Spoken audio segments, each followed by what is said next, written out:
Alam nyo ba mga kabogs, ang high blood ay kadalasan walang sintomas. Baka hindi mo alam, high blood ka na pala. Huy! Kaya maganda talaga na palagi kang nakakapag-check ng blood pressure mo. Buti na lang talaga ay merong mabibiling affordable na electronic blood pressure monitor. Sa halagang 189 pesos ay makakabili ka na. Maganda talaga tong gamitin mga kabogs, lalong-lalo sa mga matatanda na nasa bahay lang. Sa nanay, tatay, kuya, ate, lolo't lola mo at syempre sa'yo na rin.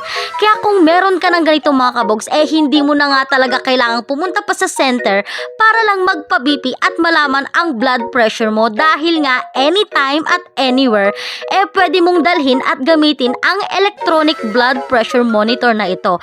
At uulitin ko ha, 189 pesos lang to mga kabogs. Pwede siyang di-battery at pwede rin siyang i-charge. At ang nagustuhan ko dito mga kabogs, may sound siya dahil pagkatapos ma-monitor ng blood pressure mo, sasabihin niya kung ilan at normal or hindi ba ang BP mo. Kaya ano pang hinihintay mo mga kabogs? Check out ka na at i-click mo na yung yellow basket. Go!